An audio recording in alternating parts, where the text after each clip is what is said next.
3, 2, 1.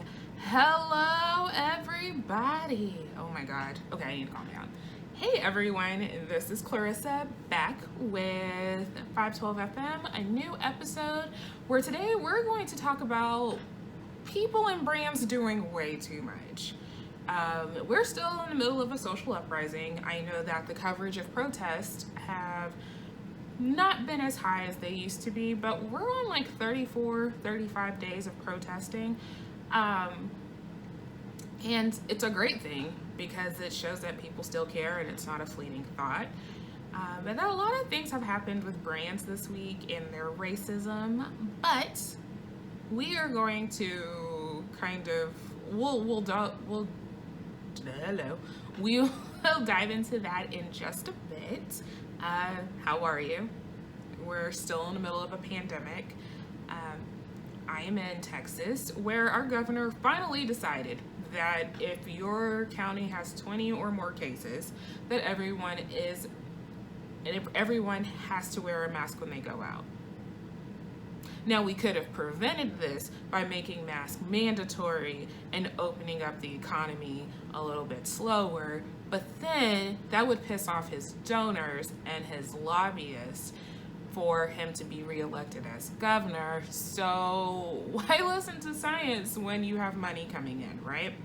Even if it costs a few lives, it's fine. As of today, as I'm recording this, we've hit a record of 700 in Dallas. So, round of applause for everyone who doesn't believe in science. You've done your part. And it's estimated that because we're about to go into a holiday weekend where most people gather, we are going to hit 1,000 cases in our city alone. That's insane. But you know what? I think because, we don't believe in science, I think we can do it, y'all. I think we can do it. I think we can, because we have a lot of white people that don't want to be oppressed, right? So what they're going to do to fight the oppression of white peopling is to not wear a mask when they go out. And then they're going to gather with their friends, and then their friends are going to be the ones to not wear a mask. So they're going to spread corona amongst each other. And then those people are going to go out and they're going to interact with other people by way of going to the grocery store or just coughing on someone because they feel like they can. And then they're going to spread it to other people. And eventually someone's going to get really sick with symptoms. And maybe that person will only just be sick and they have to be home and be miserable and worry what happens to their life post-corona. But they might even have to visit a hospital where the hospital will say, you know what?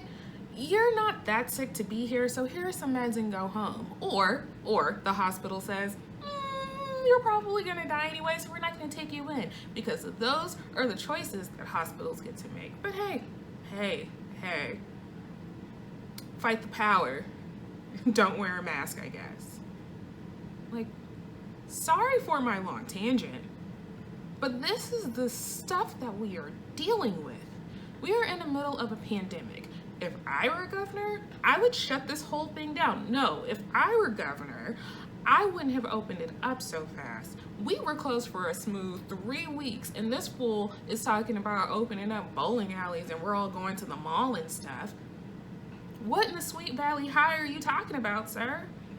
We need to be opening these things in phases. But you don't care about that, right? And then you're so up Beauty Barbie's butt because she wanted to open the salon even though it was mandatory for it to be closed at the time, and y'all had to be released from jail immediately because freedom of rights or whatever the hell y'all talk about. Y'all didn't even pay attention to the fact that stuff was increasing. Water parks are open, or they were open, which is crazy to me. You're talking about the school year is gonna go on as usual. Unbeknownst to teachers, they found out when it came out online. You've handled this so craptacular to the point that Now we have these incredibly rising cases. Dallas isn't even a hotspot. We have 700 plus cases. We're not a hotspot. Houston is the hotspot. You also have Austin and San Antonio and Corpus Christi and Galveston and like Amarillo and Lubbock and all of these other places that are spreading. And it's just, I don't understand. I don't understand the selfishness of the government. I don't understand the selfishness of people.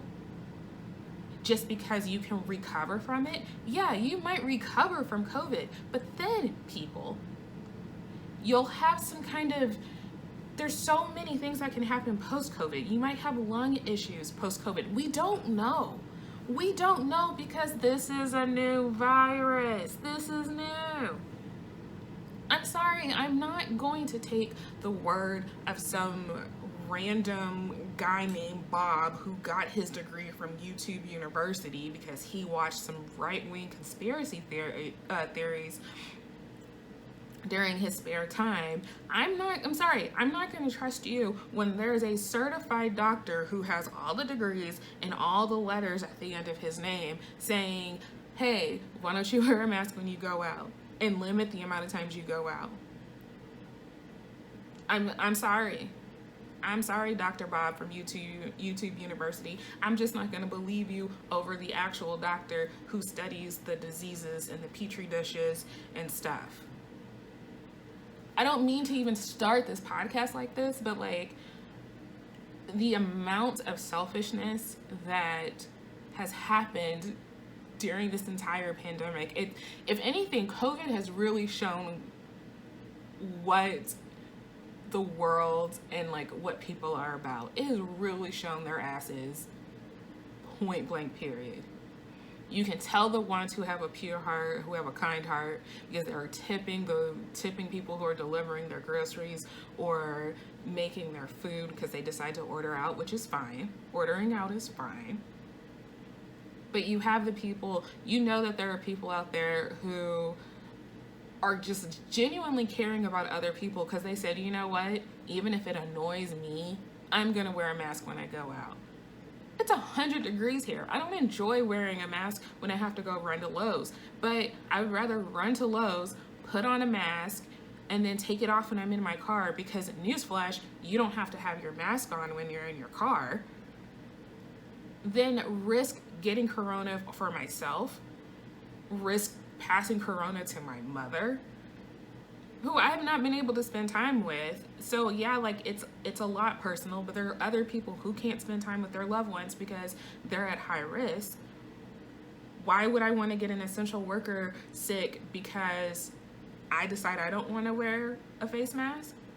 And you can be asymptomatic. Asymptomatic doesn't mean you don't have symptoms. Or you don't have symptoms and nothing's wrong and it's not going to do anything. You can be asymptomatic and the virus can still do what it does and you can still have damage from it. We don't know enough about this virus to be so careless, but y'all don't care. Well, I say y'all, people don't care. I feel like the people who are listening to this podcast probably care a little bit. And I get it, the media might overhype some things. It's what the media does.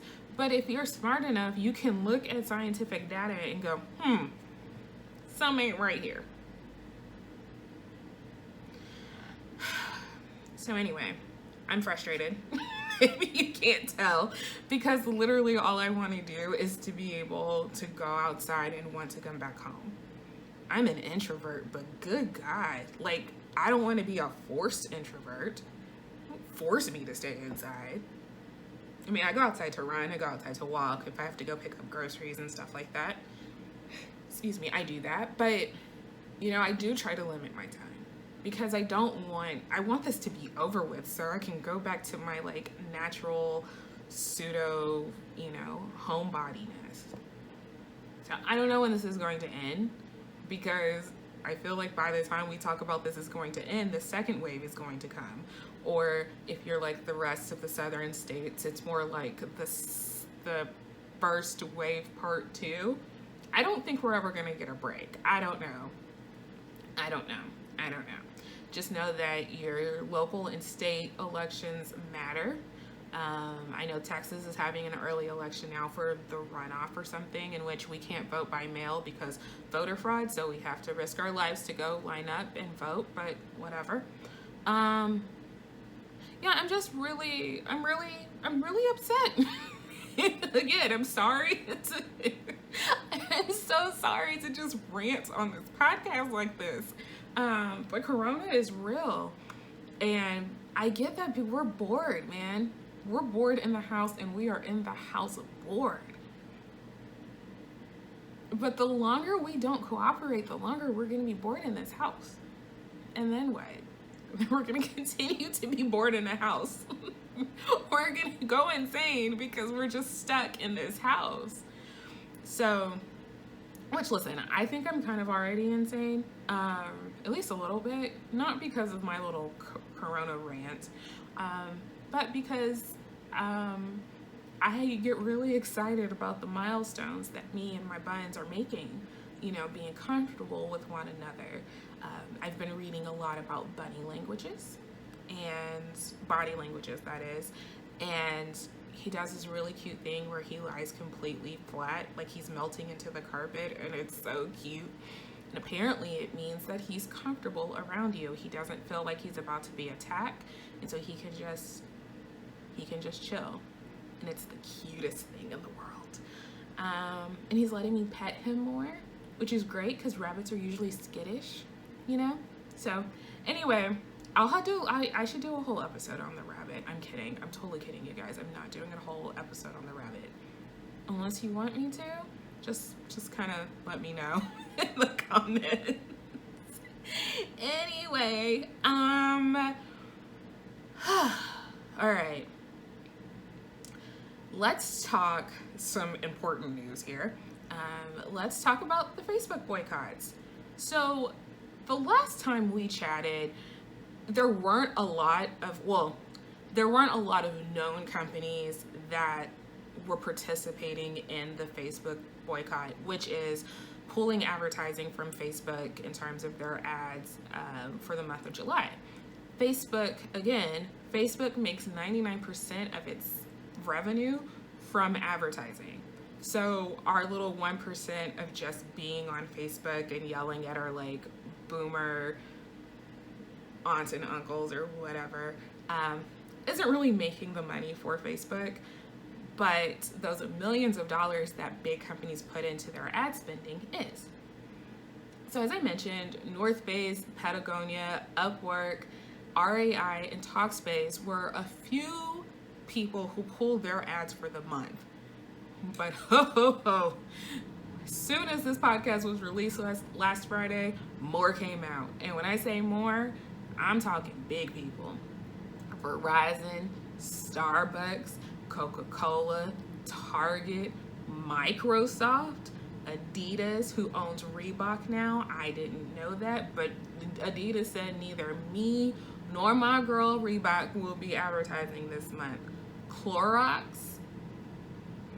Beam Suntory, which is basically the company that owns like Jim Beam and Maker's Mark and other alcohol spirits. Birchbox, Chobani, like the yogurt, Unilever, which is like Dove and all these other companies. That's like a competitor to Procter & Gamble, basically. Puma, Pfizer, a pharmaceutical company, they are pulling. And again, this is a big deal because these companies, like if I do an ad on Facebook or Instagram, it's like $10, you know, like that's toilet paper to Zuckerberg. But these people spend like millions, like $10 to $15 million a year on ads. So if you break that down into 12, like for a month, you're cutting a lot of spending, right? Zuckerberg's gonna be broke. Apparently too, like he fell out of the billionaire bracket because all of these companies pulled out. So he's no longer like the top 3 richest white dude, you know, sad. Womp womp. I don't know what this will do for the future of Facebook. It's hard to tell. It's July 2nd as I record this, so they are just 1 day, 2 days into this. But it's really interesting to see how, like, if they're only doing it for the month of July, and if they'll do it and expand it to other networks like Fox News or Faux News, as I like to put it. If they pulled ads from there, that could help cripple them too. And I'm about it, because Fox News is not a real news channel. I'll have to look up the documentary, but there's a documentary about how Fox News got created, and it was meant to be an entertainment channel. So it's very interesting how it's being shown as the real news, because it's not really news. So just a little noggin. I learned that also in my journalism class, so that was a very interesting thing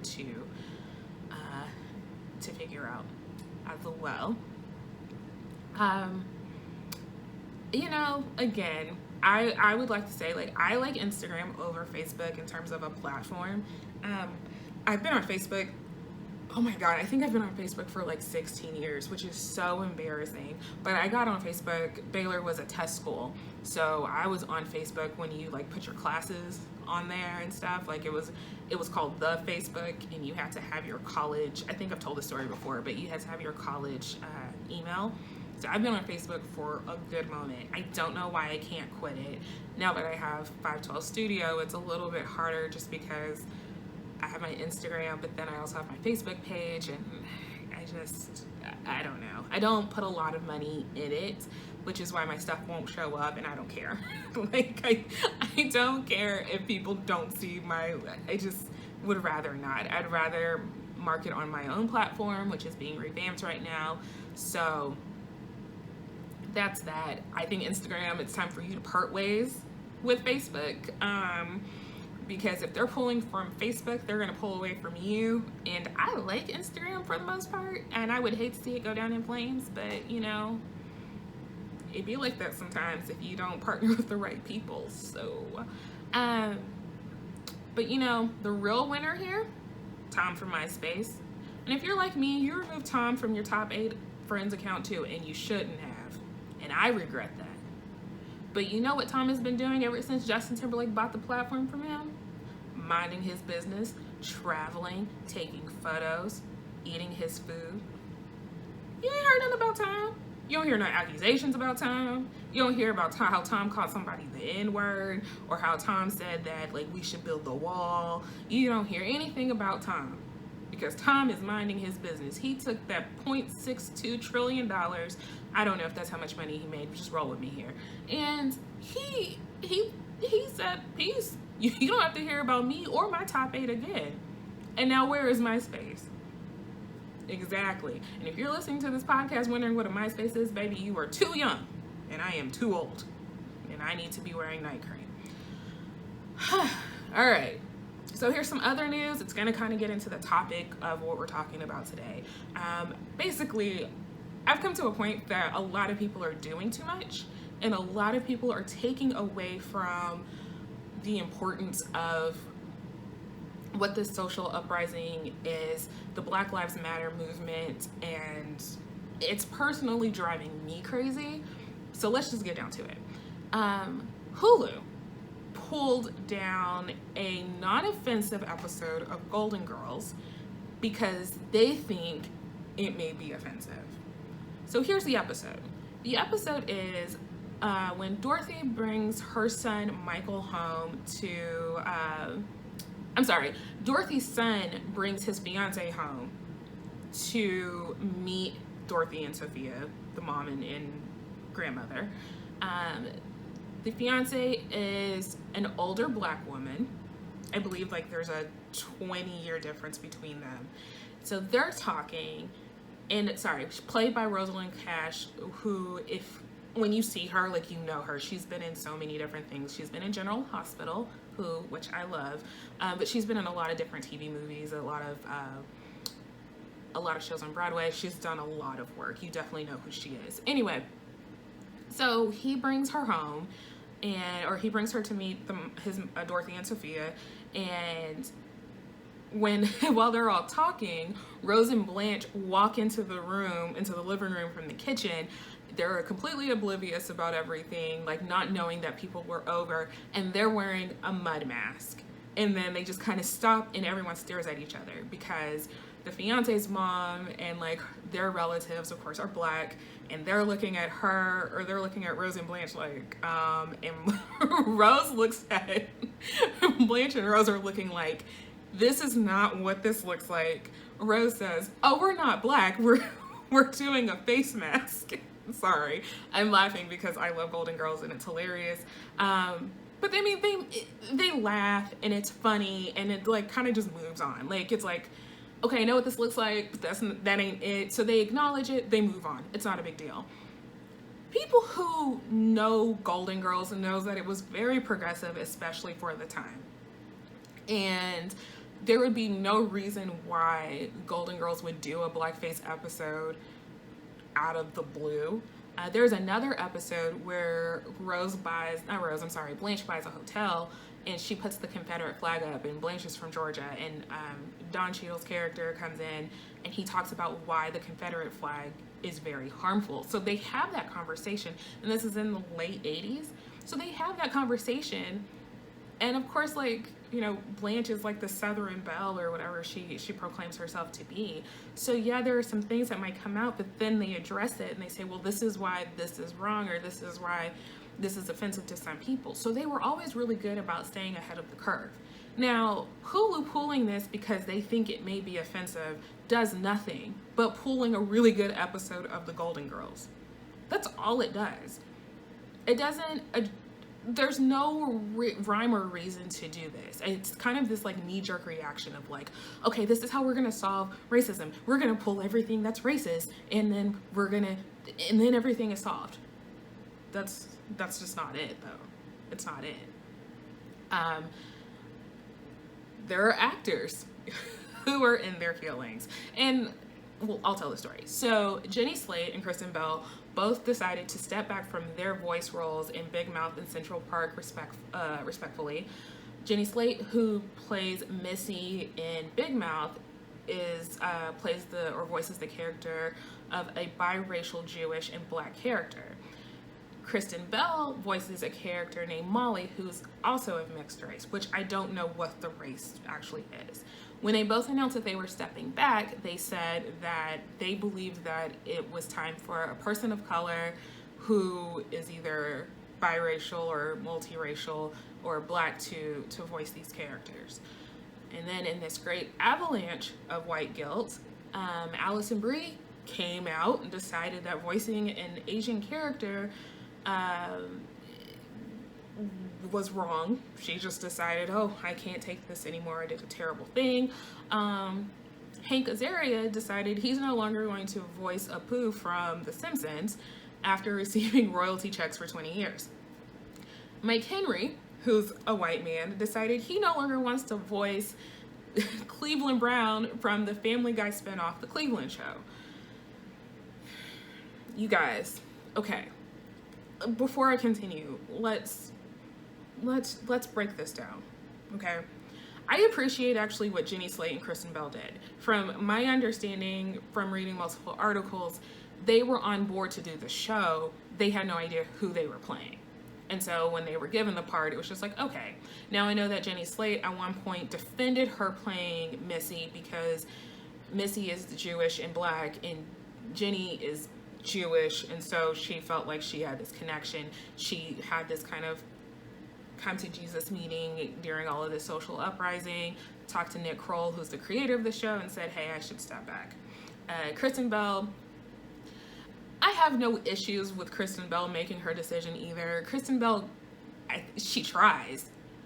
And sometimes it might be like, okay, you're making this movement about you type of thing. But I know that she tries in every way possible to be progressive and to be open and to listen. So I don't think it's fake from her at all. Again, I respect their decisions. But then it was kind of weird because then all of these voice actors came out and they were like, well, I feel bad for voicing a black person. And I'm like, okay, but that's not contributing. I get it in that it does take away jobs from actors of color or like voice actors of color who could be doing that. 100% understand that. But I think it was also weird because it just kind of happened. It was like Jenny Slate and Kristen Bell came out, and then like Allison Brie came out. And then Hank Azaria, who's been playing a boo for, like I said, 20, 30 years, now realizes it's offensive, but you still got money from it, my dude. So I don't know. I don't know what to, I mean, it was offensive when you took the role 20, 30 years ago, but you still took it and kept it, and I'm sure people addressed it then. So this isn't the first time you've heard about this. I honestly didn't know who Mike Henry was until I Googled. I think the Cleveland show is funny. I didn't care what color he was personally. I don't know. I know that a lot of creators work within their own network and they don't expand their network to Black people. That's their bad. But again, it's not one of those things that people think about, but it comes at a time where the story, or not the story, the message of what Black Lives Matter means and what we want is being taken away because everybody has this like white guilt that they're acting on, instead of saying, okay, how does this solve the problem? Now, if they said that they were getting rid of, you know, this actor is stepping back and this actor is coming in and it's a person of color, well then okay, you did the work, right? But you have people just stepping back from stuff and it's like, okay, but then what? Have you hired a person of color? Why do we not know that? Why can't you just settle all of this before, you know, before it gets released? So it's kind of weird to me. I don't know. It's just something in my spirit doesn't sit right with this. But moving on. So then Tina Fey apologizes for using blackface in a few episodes of 30 Rock. Jimmy Fallon apologized for using blackface for a character he did some time ago. And it's like, okay, I want to know a few things on this one. Why did you, Tina Fey, in the year of our Lord Beyonce, decide in the 21st century, or the late 20th, early 21st century, that you should use blackface for anything? By the time you created 30 Rock, by the time 30 Rock existed, blackface was done. We had already all come to a point that blackface was offensive and no one should do it. So I want to know, Tina Fey, why you thought you should have done that in the first place. I want to know from the producers why y'all said it was okay. And I want to know from NBC why nobody stopped it. Why do you not have people of color in your top room or in your decision-making process to say, ooh, hey, don't do that, because people are going to get offended? Why was that not a thing? How was this even able to go on? Where in your guilt? And why do you feel guilty about it now? Because again, this isn't new. Black Lives Matter has been around since 2012, but we have been fighting for equal rights amongst people. We've been raising these concerns since, Jesus, I don't know, 1492, when Columbus sailed the ocean blue and stole land from indigenous people. I don't understand. This is not a new fight. So why now? Why are you in this now? And again, I appreciate people coming and having their like feelings in check or whatever. But what are you doing? You're stepping back, but then what?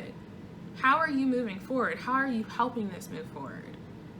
I don't know. I just feel like it's taking away things. It's being nitpicky. Because I'll tell you this, in the quote-unquote list of demands, and I make up that term, that's not the official term. In the list of demands about what Black people are seeking, we want to be able to live and die and not by the hands of racist policies or a racist system. Like, that's really it. And yes, we need to have more representation, especially in Hollywood, because the representation we have or have had, it's getting a tiny bit better, but the representation that we have had has not been great. We've only been seen very few ways. But I feel like the people who murdered, the cops who murdered Breonna Taylor still aren't arrested. In fact, the freaking attorney general, who I just found out is a Black man. Anyway, the attorney general decided he's not going to arrest the officers. He's going to have an engagement party with lots of people at his house, and no one's wearing a mask. Okay, so no, he's not even busy trying to get justice for this innocent person who was asleep when she was murdered by cops.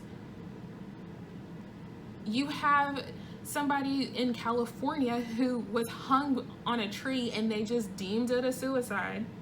They just said, oh, it was a suicide, without doing anything, any kind of investigation or anything, until way later.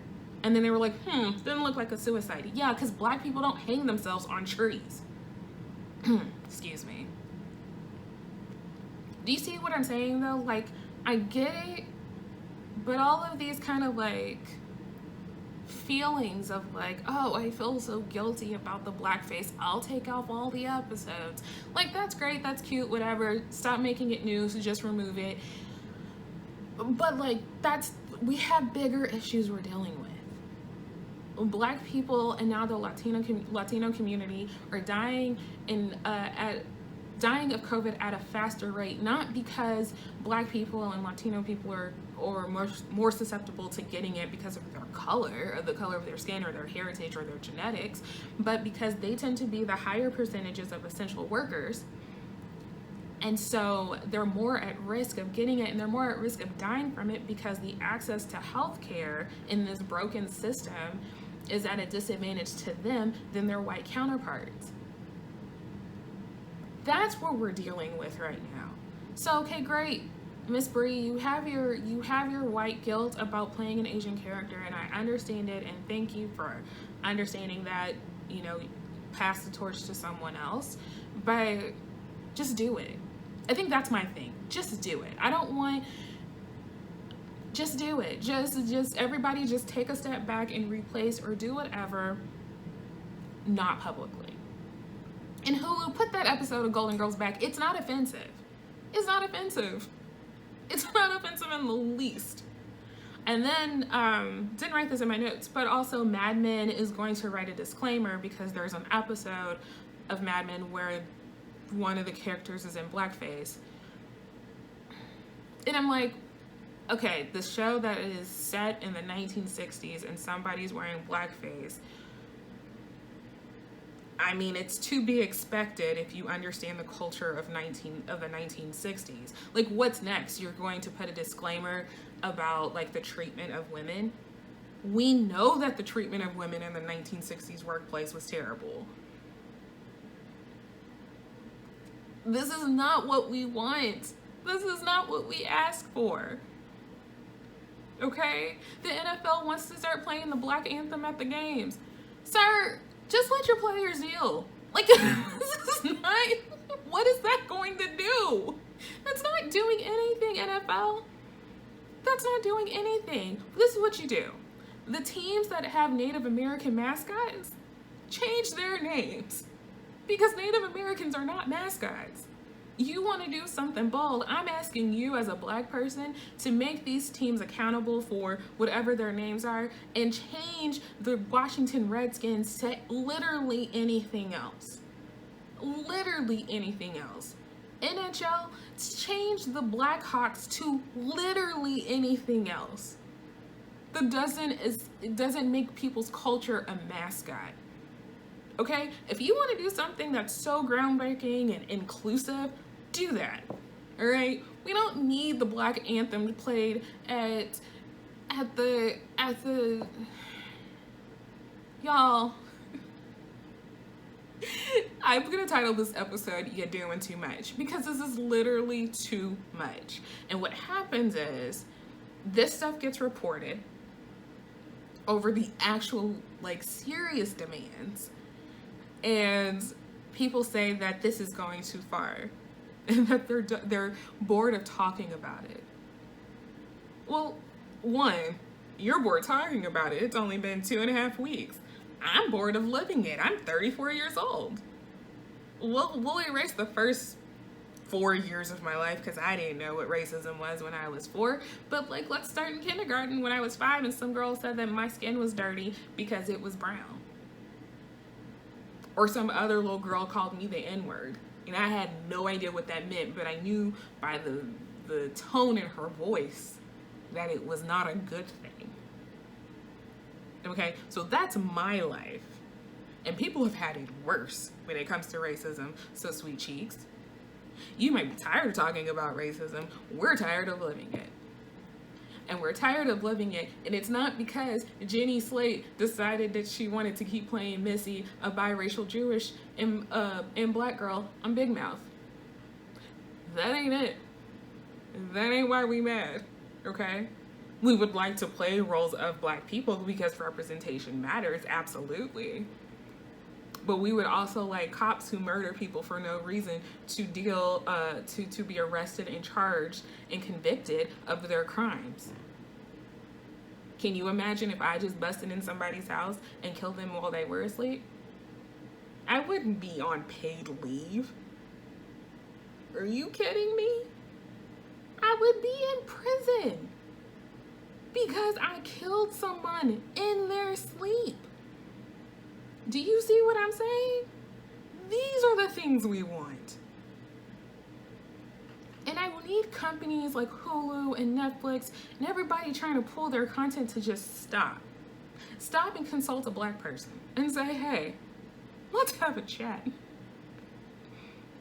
I want to make sure that this stuff is inclusive because listen, we get the difference.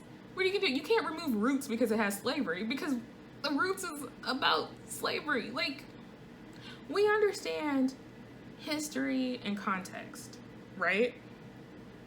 There was a thing going on saying that HBO is removing Gone with the Wind.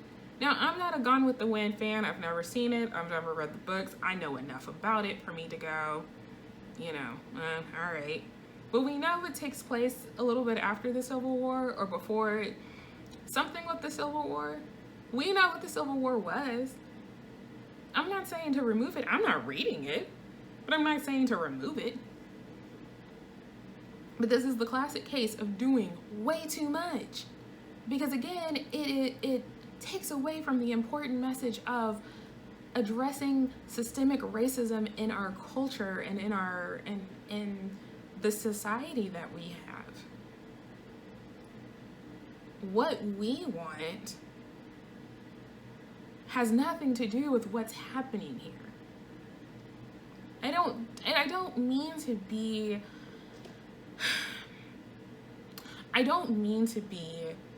a jerk or a complete bitch talking about this. But every time these little micro things happen, you know, these little like, we're replacing this with that, it lessens what we're trying to do. It lessens why we protest. Now, taking down the Confederate flags and taking down, which Mississippi of all states is finally doing, and that's been going on for years, to have Mississippi remove the Confederate flag symbol off of their state flag. Having these monuments come down, like Stonewall Jackson and Robert E. Lee, that is important. Not because it's trivial, because those symbols that were placed, especially in black towns, were placed there during Jim Crow to intimidate black people. When you have schools named Robert E. Lee, and Robert E. Lee was known for being brutally terrible to his slaves, to the point that he was like, yeah, beat them to death. And you have Robert E. Lee Elementary, it makes no sense, especially in a neighborhood where it's predominantly children of color, right? So yes, we need to take down statues that are hailing terrible murderers and human traffickers. But removing an episode of 30 Rock is not the top priority. Just do it and move on. You know what I mean? Like, Tina Fey, just do what you need to do and let's move on. And I don't dislike Tina Fey, but I'm just saying, in the grand scheme of things, like, I'm not worried about 30 Rock. Even though I've probably mentioned it more times than I've ever talked about this show, because I've never seen an episode. I've never really cared to. So that's been kind of like the news that's kind of mixed in with, I guess, I don't call it Hot Topics because that's from The Read and I'm not The Read. I'm not as great as them. But, you know, that's just kind of some of the beginnings of things that have happened. But we're going to go back because I've mentioned blackface. And let's talk about it, because I know that there are people who will say, well, what if we're just trying to dress as someone and that person's black and we're wearing black makeup to honor them? And I get it. I get what you're trying to say. But please don't. Don't. Like, if you want to dress like Biggie Smalls, leave the black face. If it's brown, put it down. I say this every Halloween. If it's brown, put it down. All right, white people, you don't need to darken your skin to look like a black person. We'll get it. We'll get it. Okay. So if you want to dress like Biggie, like, all you gotta do is Google a picture of Biggie and like look up, you know, some characteristics of things that he, you know, look at an album cover or something, and then you can dress like him and you can keep your skin the way it's supposed to be and you're fine. Okay, we'll get it. If somebody asks who you're supposed to be, just tell them and then move on. You know, you don't need the brown makeup, because what happens is you guys don't get like a light brown shade. Y'all try to go to the darkest end. Like, y'all get like old CoverGirl used to have like 5 colors, and it was like tan and then dark, and tan was always too light for me, but dark was way too dark for me, so I'd have to get the two and mix it together. But nonetheless, y'all would get like the dark when you should be at the like beige. Do you see what I'm saying? So it's always like to the extreme, and it just doesn't work out right. Miley Cyrus did a thing, or Miley Cyrus wore a costume where she was Lil' Kim from the VMAs. I can't remember what year, but she had like this long purple wig and she had on a purple dress, and then it's a very popular Lil' Kim outfit, but like one of her breasts were out and she only had like this purple sequence thing on her nip to cover her nipple. Miley Cyrus copied that outfit for her costume, didn't wear blackface.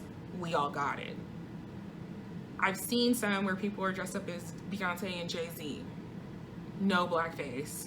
They got it. So if you want to pay homage to like black celebrities that you love, great. That's wonderful. That's beautiful. Just look at get an infamous picture of them. Find outfits. We'll get it. We'll get it. Don't you worry. If you want to get somebody with an afro, they have white afros, or like afros that would match like black people. I mean, white hair. Like I don't know. All I'm saying is, like, don't do blackface because it's offensive. So let's talk about blackface. Blackface is a term used to describe a form of theatrical makeup by predominantly non-black performers to represent a character of a black person. So you usually see this with like Sambo.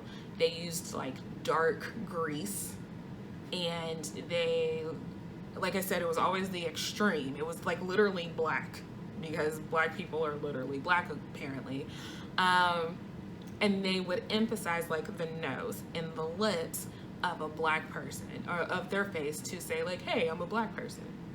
And they were usually like racial stereotypes where they were like kind of a happy-go-lucky person on a plantation, or a dandified coon, which I was doing this research and I still have yet to find a good explanation of what a dandified coon is. But Jesus, I don't want to be one. I'm sorry. So again, white actors would use grease on their face to portray these stereotypes, and they would again over-exaggerate their features, and they would talk in a way that was like stereotypical to Black Americans. I'm not gonna pretend I know how to do that, because I don't. But that's also why it's a very offensive, side note, that telling a black person that they speak very well for a black person is offensive, because you're assuming that Black people are only supposed to speak one way, and I do over enunciate my words because my mother does. I don't know. But I've never told a white person you speak very well for a white person. So it's just weird. Don't do that, because that is racist as well. I know you may not know that, but now you know. See? In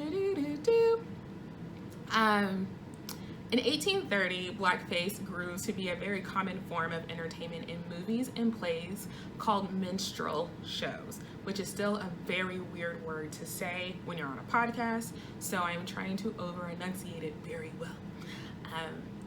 There was a book called Uncle Tom's Cabin, and in the 1903 film adaptation, all of the actors were white, portraying Black people. Which, okay.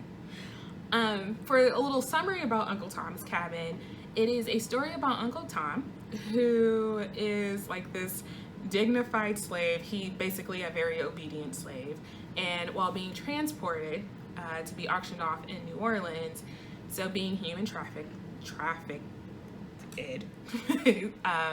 he saves the life of this little girl named Eva, and his father, the father of little Eva, is so grateful for this that he purchases him. So yay! He's submissive and he's obedient to the slave master, and but he is eventually beaten to death because he doesn't give the whereabouts of some enslaved runaways. Here's a couple of things you need to know about that. In the Black community, being called an Uncle Tom is not a good thing. An example of an Uncle Tom would be Ben Carson, or Terry Crews, Herman Cain, Kanye West, a couple of people just off the top of my head. Candace Owens. I don't know what a female Uncle Tom is, but like, you know, she's one. Generally, a lot of Black conservatives are considered Uncle Toms. And here's, I mean, I know that it's weird to say like, well, Black people can be conservative. Right.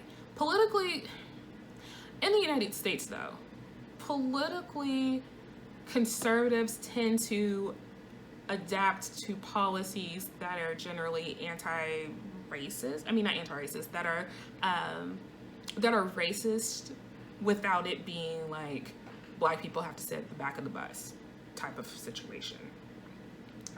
It's very not progressive, where a lot of Black politicians get into politics to be progressive. Now, we can go down this whole line of how there's homophobia within like Black politicians and all that other stuff, which is very true. That's a whole other episode for later that I do want to touch on, but I'm not going to touch on that today. Just know that FYI, being called an Uncle Tom within the Black community is never a good thing, and also let Black people determine who Uncle Tom is. I was reading an article saying like, white people, you don't get to determine who Uncle Tom is, and that's very true. So just kind of say out of that one, just put that to the side, you know, keep it in your head, and just kind of move on. Anyway, so by the middle of the century, blackface minstrel shows had become a distinctive part of American art form, translating formal works such as operas and other popular plays for a general audience. Early in the 20th century, though, blackface branched off from the minstrel show and became its own form in its own right in the United States. Had a large falling out of favor by the turn of the 21st century, and is now considered offensive, disrespectful, racist, even though the practice does continue in other countries. Denmark, which really disappoints me because that's where I was trying to take refuge, Germany and Japan, it's Portugal. There are festivals where they have people in blackface. It's not supposed to be anything bad, quote unquote, but like, it's bad.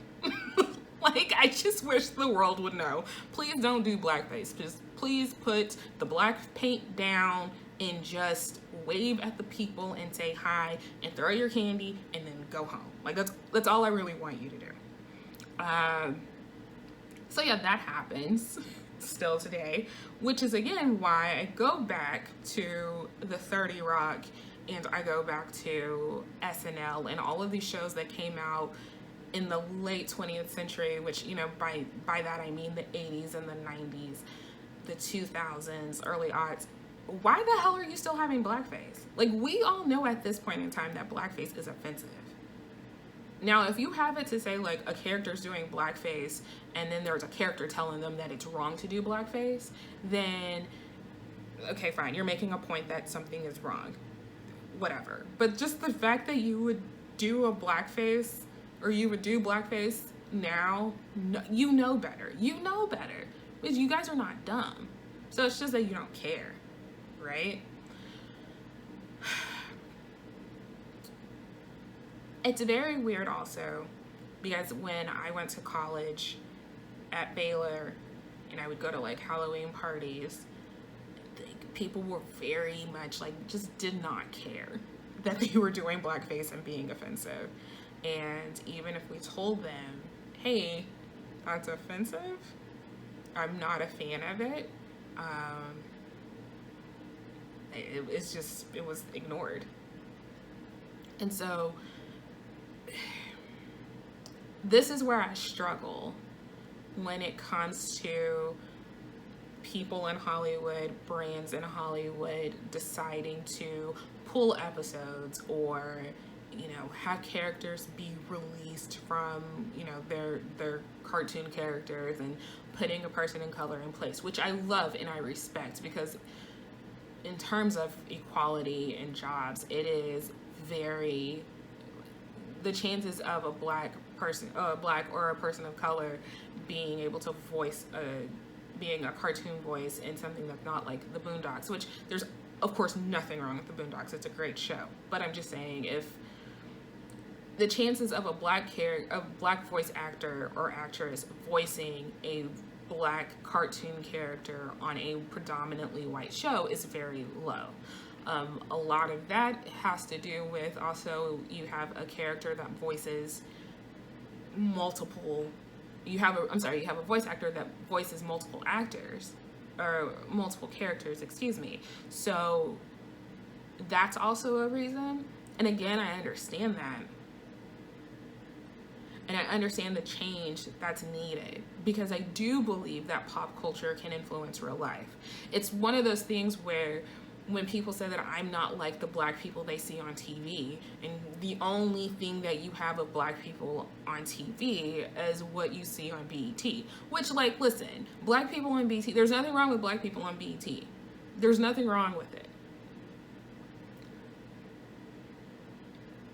But it's often viewed as a negative thing. So when you don't act like what they think is negative, then they're very shocked. They're so surprised that you're smart. They're so surprised that you know this mathematical equation. I don't even know how to say mathematical equation, so I'm not that person. But they're so shocked that you are really great at science, because they just don't see that with black people. Even though a lot of inventions and cures and medical procedures, all having to do with science, was because of a black person. We won't go there either right now. We'll talk about education, I don't know when. So I understand it. I do. I don't think, though, getting rid of episodes of anything, I mean, you made a choice. You made a choice to keep it in there.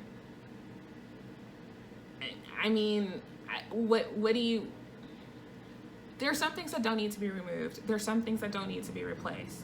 You did what you did. I go back to Warner Brothers, where, like, they did what they did, right? 1930s Warner Brothers was racist as hell. And I had no idea as a child. I had no clue. I was just sitting there eating my Fruit Loops, minding my business. Everything comes back to food. I was minding my business, and one day as an adult, I'm watching it and it's, you know, giving this disclaimer, but they didn't delete it. And they didn't delete it because that's just what was. I don't say I like it. I'm not happy about it. I don't like discovering that things that I loved were racist, you know? But sometimes it is what it is. And there are battles that you pick and choose from. Where it's like, do you delete this or do you just leave it alone, make a disclaimer, and then go forward, right? Do better. Because by knowing better, you can do better. And I think that's just what I want from everyone in Hollywood.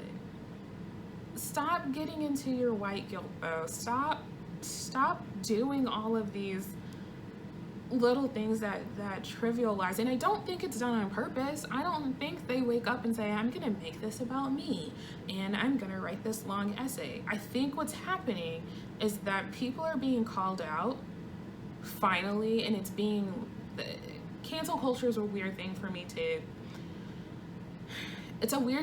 to talk about, only in that I don't believe a lot of things are cancel culture. I believe that it's paying the consequences of your actions culture, and sometimes that comes a little bit later than it should. I won't talk about Vanderpump Rules again, but that's a good example of it. But I do believe that I think a lot of people are seeing that other people are being kind of having a flashlight shine on their past, right? Like Jenna Marbles, who is a YouTube personality. I didn't really get into her too much. That's just me. I don't think she's a bad person or anything. But she was doing this blackface, or she did a couple of things that were blackface. I think she's just trying to be somebody.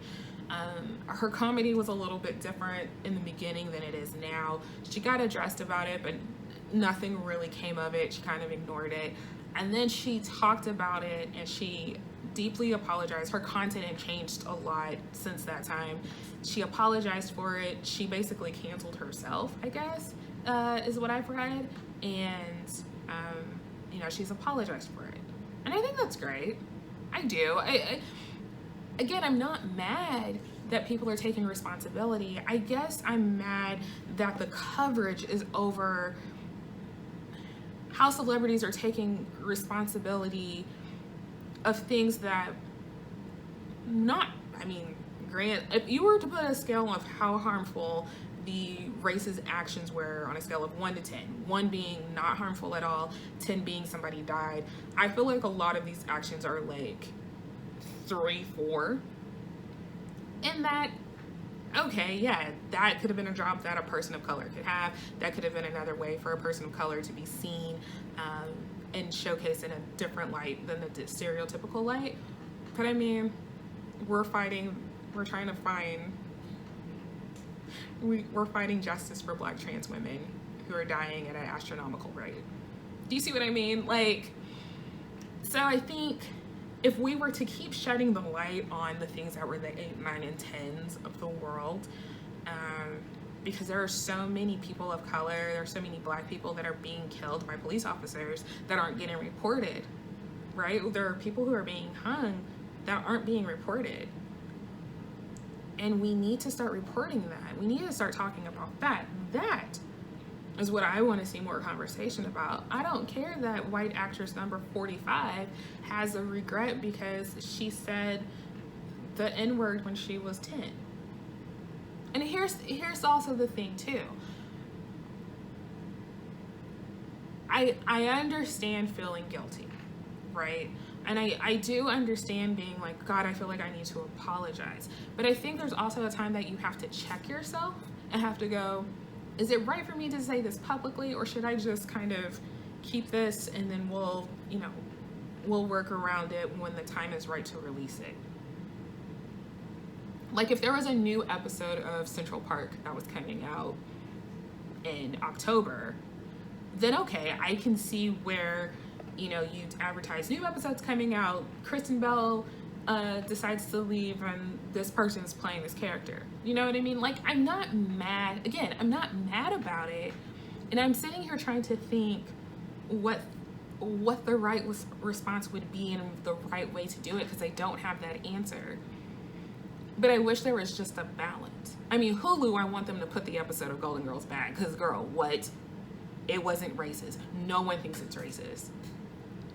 This is why it's also very important to have people of color, to have Black people in your decision-making process, because sometimes you're just doing a knee jerk and somebody needs to stop you and say, hey, you're good. It's fine. And like I said, I understand the need to want to apologize, because, you know, as a straight cisgendered person, I know that there are things that I've said or have done and as an able-bodied person, that have offended those in like the disabled community or in the LGBTQ community, and I want to make those wrongs right. And so I want to apologize for like the fact that when I was 8 years old, I said that something was the R word, you know, but I think instead of doing that, now that I know, I just do better, right? So because when you know better, you do better.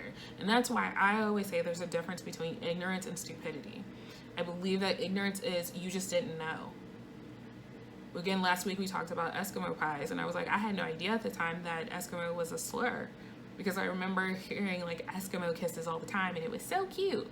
But I had no idea that that was a slur. But then when I found out about it, I was like, okay, I won't use it anymore. Or when you talk about gypsies, and that's a slur, and I had no idea that was a slur until, you know, there's a store that I used to go to that was called the Gypsy Wagon, and then they changed their name, and they talked about why it was a slur, and I was like, okay, cool, I understand, won't use it anymore. People saying things are a spiritual animal, offensive to indigenous people, because that is something that's sacred to their religion and their community, or religion, but like their beliefs and well, religion is, I think religion would be okay to say that. And that's okay. It's okay, because sometimes we just don't know. We just pick up on what we hear at school or at work or around our family. But then when somebody brings it up and they say, hey, like, this is offensive because X, Y, and Z, we don't tell them that they're overreacting, like I see a lot of people do. We say, ooh, got you. My bad. I'm gonna do better. And then our ignorance changes because we know better now, we're going to do better. Now, I think stupidity is when somebody brings it up and they tell you, okay, and they don't care and they continue to do it. It's kind of like the all lives matter thing. Like I've said that I'm not explaining all lives matter anymore, and like why it's not right and what Black Lives Matter means. I've said it too many times. You know what it means. You are making a choice to not want to know what that means. You're making a choice to say all lives matter because you are making a choice to be racist. We've already said that this is racist, and here's why. We've already told you that. It's been said a bajillion times. There are articles everywhere from BuzzFeed all the way to like the New York Times about why that's offensive, but you are making a choice to keep using it anyway. So yes, you're stupid because you continue to act in your ignorance on purpose. And I think that's stupid. So again, y'all, there's a lot of doing too much. I think one of the things to do when dismantling racism is to kind of, again, check yourself when you feel like you need to apologize for something. Is it worth you making a public apology? Like, that would be me calling my mom right now and she's asleep, and I'm like, I just want to tell you I'm sorry for not taking out the chicken when I was 12. Girl, okay. That chicken has been thawed out, cooked, eaten, and digested. No one is thinking about that chicken, right? But if you did something that really did hurt someone, maybe instead of making a public declaration that you've done that, maybe reach out to that person and say, hey, I've been thinking about X, Y, and Z during this time. And I believe there was a time that I said D, E, and F. And I didn't realize how ignorant my words were, and I'm sorry. And maybe just take it to that person that you want to apologize to. And if it's not a person that you need to apologize to, maybe just like write it out in a journal. Maybe just acknowledge it and say like, I didn't know. I had no idea. And make a declaration within yourself that you're sorry and that you're going to do better. And then you don't have to worry about, you don't need to make it a public thing, because it does, whether or not you intentionally mean to do it, and I think most people don't intentionally mean to do this, you're taking away from the narrative the important story. So now the officers who killed Elijah McClain, for example, get muddied into this story about how the episode of Golden Girls, might be seen as offensive. Do you see what I'm saying? So it unintentionally makes a mockery of a movement that's so important. Because also understand that if we dismantle the things that we want to dismantle within Black Lives Matter, really does benefit everyone. Because we understand that police are not just attacking Black people and like that's it. Because there is a bias, and at the end of the day, white supremacy is meant to uphold rich, white, straight, cisgendered men, right? That is the whole point of white supremacy. But there are groups of people that benefit from it, even myself, which is still so weird to me, but like it's true. And so we need to work and focus on dismantling that. There's some things that need to be brought up to the public, and there are some things that just need to be handled one-on-one, or just make a vow with yourself to do better. Because we don't want to take away from the important things that are life-saving. Access to healthcare is life-saving. Access to, having a fair trial is life-saving. Having access to education is life-saving. Do you see what I'm saying? Like, I do believe that pop culture does play an influence in how people see us, because we only get very few views of how Americans act, or how, indigenous people are, how Hispanic people are, how Latino people are. We get very, very, people across the world get very small bits of that, and it's not always true. And we do need to change that. But again, it's a pick or choose your battle type of thing. That's just kind of how I feel about it. And that's why I feel like white people are doing way too much. And again, it's not in a way that I think white people are trying to be offensive or mean. They're not trying to take the story away from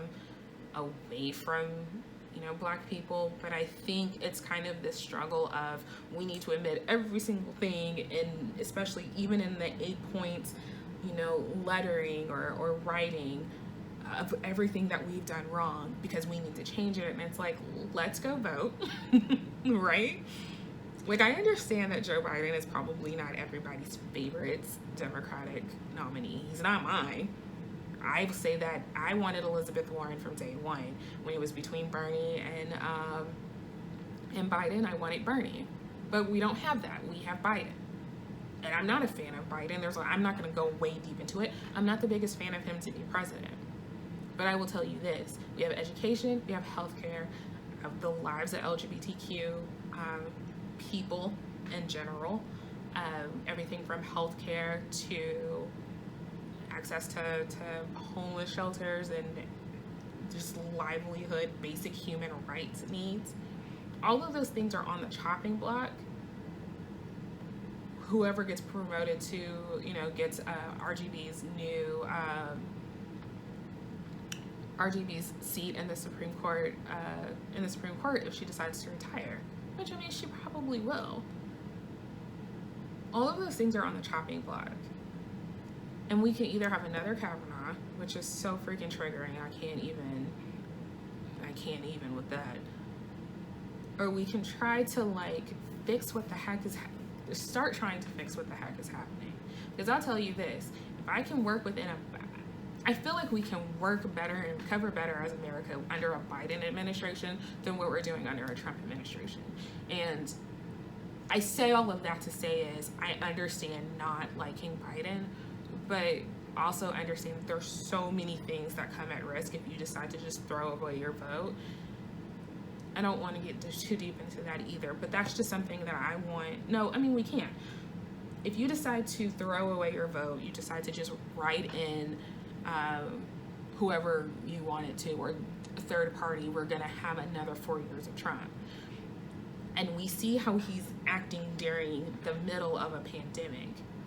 We see how he possibly knew, I said possibly, you can't sue me, I ain't got no money, but how he possibly knew that Russia was paying to have soldiers, US soldiers killed, and then paying Afghan soldiers, for that. It's a danger to everyone who's not an able-bodied, cisgendered, rich white male, So if you want to help dismantle white supremacy, start caring about who we elect as politicians on every level. Local, state, federal. All of those are important. When you go and you vote at the polls, vote in every election that you can. If you're voting for city council, that is important. I am so thankful for our Dallas judge, because if we had a Republican as a Dallas judge, I don't even know. I don't even know. Because I will say this, shout out to Judge Jenkins if you ever listen to this episode. I really appreciate the fact that you are pushing for us to be protected as a city. I am so thankful for that. Had we just thrown away that vote, that could have gone either way. That could have gone another way.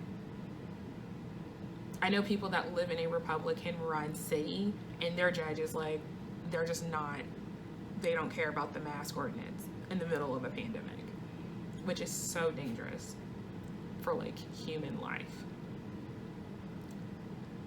So yes, if you really care about dismantling white supremacy, and you have, this white guilt that you feel like you need to just explode about because in 5th grade you said something really terrible, take that,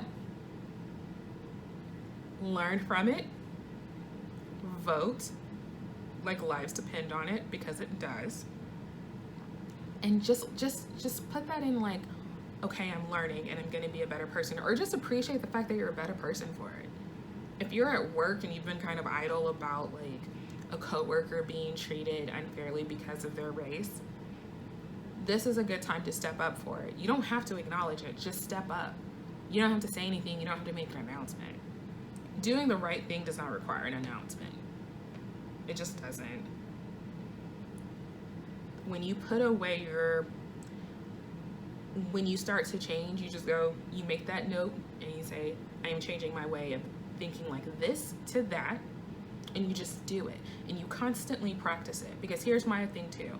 Being sorry is an action, not just something you say. If you are sorry, you have to prove it, and you prove it every single day. That's why if somebody doesn't forgive you overnight after saying sorry, that's because you have to prove it to them, and that's okay. You're supposed to. If you've done wrong by somebody and you're going to make it right, you work every single day to make it right. That right behavior, if you will, is repetitive until it just becomes so natural. So, there's that.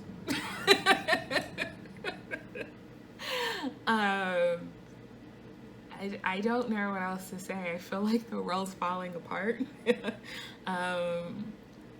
I don't know if I need to,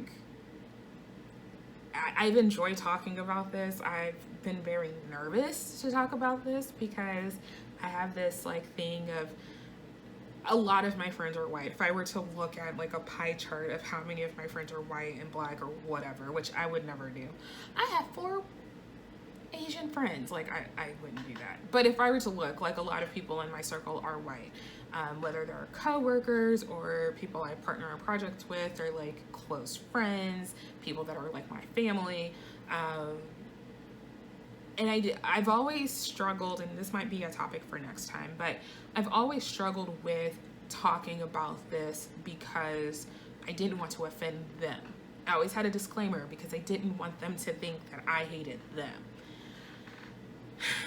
And I realized that, you know, we always say that silence is complacency, or silence is complacency. And I feel like turning the other way or not speaking up about racism is being complacent. It's saying that you're okay with it and you're not, or I'm not.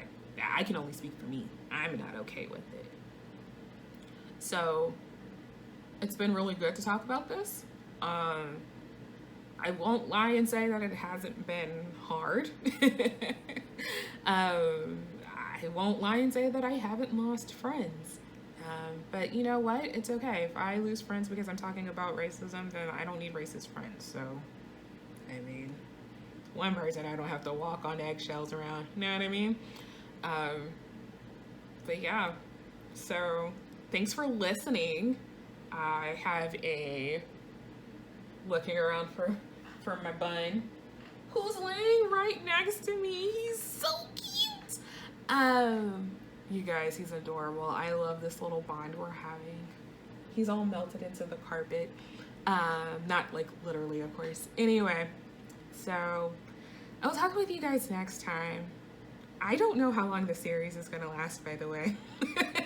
So this might be all of season 2, and then I take a break. I don't know. Anyway, have a good one. I'm FIVE12 STUDIO, the word 5, the number 12, the word studio, literally everywhere on social. So follow me, interact with me, especially on Instagram.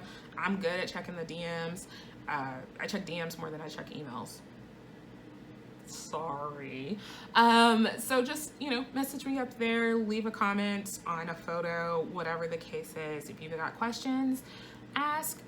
Don't hesitate to ask me. I don't mind answering. If I'm mentally exhausted, I'll just tell you, like, girl, I don't know. I don't have the capacity to even talk about this today. So anyway, thank you so much for listening. I'll be back next week, and have a great and safe one. Please wear your freaking mask.